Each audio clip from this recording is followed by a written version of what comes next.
बीते कुछ वर्षों में एक एक एक एक एक एक अरे ये देश ही अनेक है।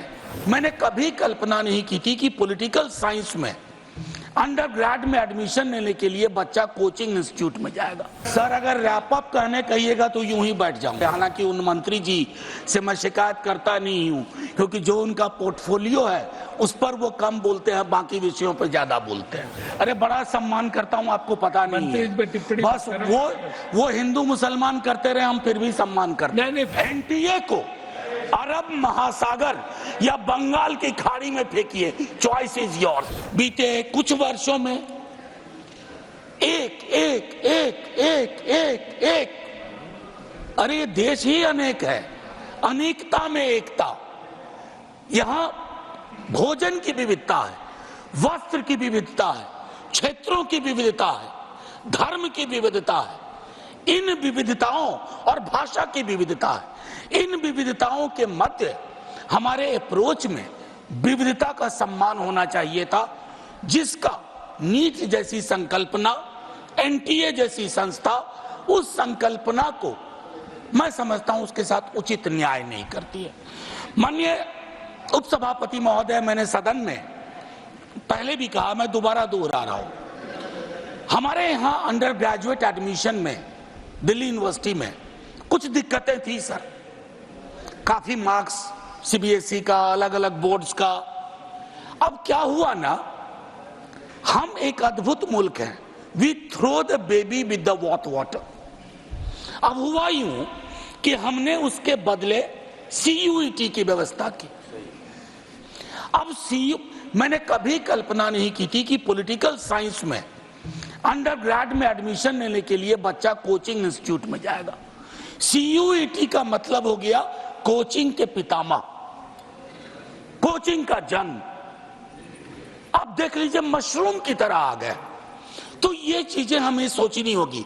हाल ही में इसी सदन ने कोचिंग इंस्टीट्यूट पर विस्तृत चर्चा की है। मैं देख रहा हूं कि नीट को भी अगर हम देखें, जो मैंने कहा डाइवर्सिटी का सवाल। दूसरा सवाल एक बहुत महत्वपूर्ण है सर, अगर आप फी स्ट्रक्चर देखें, फी स्ट्रक्चर 3 ही मिनट था क्या सर? 5 मिनट था आपके। हाँ सर, बस खत्म कर दूंगा। ये वक्त का भी बड़ा विचित्र मामला है। 3 मिनट था आपका। जी जी सर, थोड़ा रैप अप करिए जल्दी। सर अगर रैप अप कहने कहिएगा तो यूं ही बैठ जाऊंगा। पॉइंट्स बोलती रहे। मैं सिर्फ इतना कहना चाहता हूं कि जो फी स्ट्रक्चर आप नीट का देखते हैं और आप बाकी जगह का तो हुआ नहीं है सर। आज तो मैं एक पीड़ित पक्ष भी हूं सर, मेरा भी रेजोल्यूशन नंबर 2 पे था, जातिगत जनगणना पे, उसे हवा खा गई। तो मैं सिर्फ इतना कहना चाहता हूं कि बिहार का जातिगत सर्वेक्षण का अगर आप आंकड़ा देखें, जहां तकरीबन 35% लोगों की आमदनी 6,000 या उससे कम। अब उसमें बताइए कि सर ये फी स्ट्रक्चर कहां फिट बैठता है। दूसरा है सर, जिस पर अक्सर हम लोग ध्यान नहीं देते हैं, ये सीबीएसई को टिल्टेड पूरी की पूरी एग्जाम पद्धति है। स्टेट बोर्ड्स की जो अपनी प्राथमिकताएं हैं उसका सम्मान इस तरह की परीक्षाएं नहीं किया करती हैं। और मैं आखिरी में कहूंगा कि हम सबको ये सोचना होगा कि ये विषय आज ही एक मंत्री जी थे, चले गए, उन्होंने एक बात कही सुप्रीम कोर्ट के ऑब्जर्वर। हालांकि उन मंत्री जी से मैं शिकायत करता नहीं हूं, क्योंकि जो उनका पोर्टफोलियो है उस पर वो कम बोलते हैं, बाकी विषयों पर ज्यादा बोलते हैं। तो हाँ बिल्कुल उनका फेवरेट टॉपिक है, मैं ज्यादा नहीं बोलूंगा। मैं सिर्फ इतना कहना चाहता हूं कि सर, हाँ खत्म करो। हाँ स्टेट प्रॉब्लम सर, बस एक चीज, अरे बड़ा सम्मान करता हूं, आपको पता नहीं है। बस वो हिंदू मुसलमान करते रहे, हम फिर भी सम्मान करते हैं। नहीं फिर भी सर आखिरी मत करो। हाँ। आखिरी आप अपनी बात बोलिए। आखिरी टिप्पणी कर रहा हूं सर, आखिरी टिप्पणी करने दीजिए। मैं ये कह रहा था कि इन विषयों पर आज जब सुप्रीम कोर्ट का हवाला दिया जा रहा था, सनद रहे, सुप्रीम कोर्ट ने बहुत बातें कही हैं, आप चेरी पिकिंग मत करिए। इतने बड़े पैमाने पे परीक्षा दोबारा ना हो।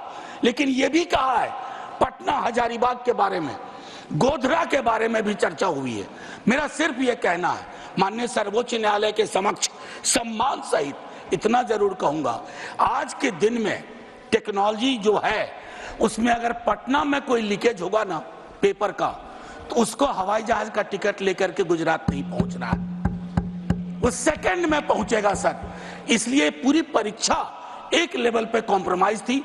और मेरा मानना है कि एनटीए, मैंने मंत्री जी से व्यक्तिगत आग्रह भी किया, एनटीए को अरब महासागर या बंगाल की खाड़ी में फेंकिए, चॉइस इज योर्स।